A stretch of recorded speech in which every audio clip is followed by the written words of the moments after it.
Sa gitnang bahagi ng Mexico ay matatagpuan ang Guanajuato, ang tinaguriang most beautiful city sa Mexico. At alam nyo ba, may isang lugar sa siyudad na ito na pinakadadayo ng mga turista.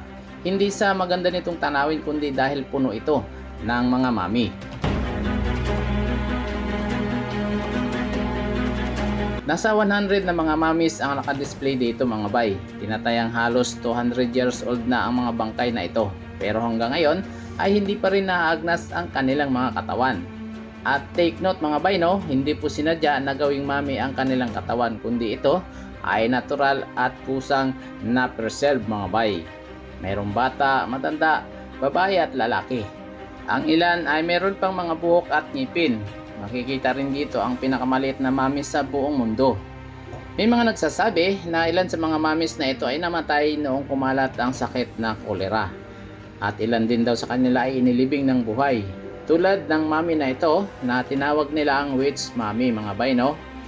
Isa daw itong mangkukulam. Totoo nga kaya ito? At ito pa mga bay, no?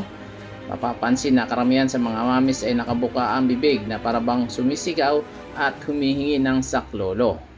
Bakit nga kaya ganito ang kanilang itsura? Sino nga ba ang mga taong ito at bakit hindi naaagnas ang kanilang mga katawan?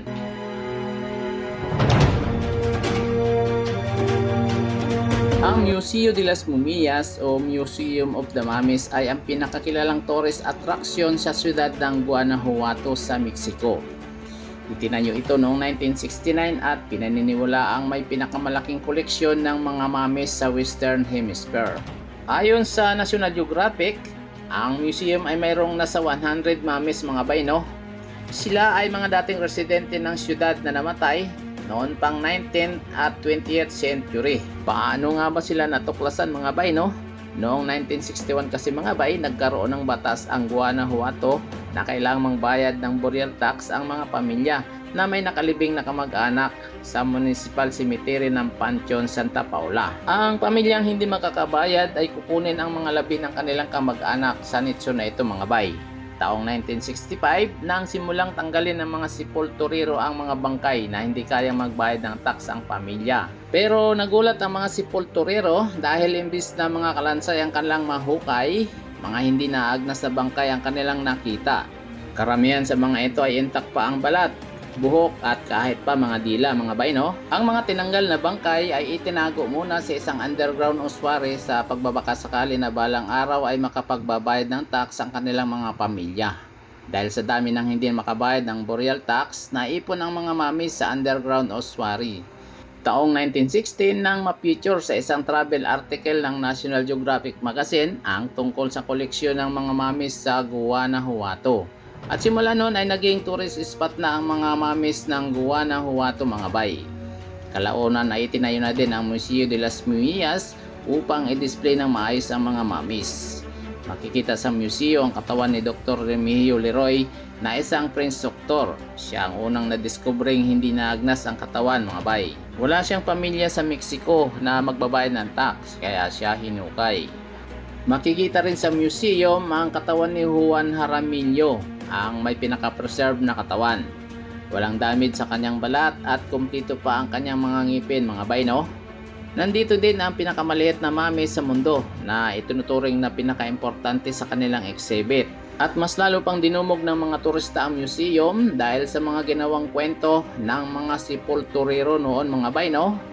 Tulad na lamang ng isa daw sa mga mamis ay mangkukulam kaya tinawag nila itong witch mamis. The Witch o La Bruja.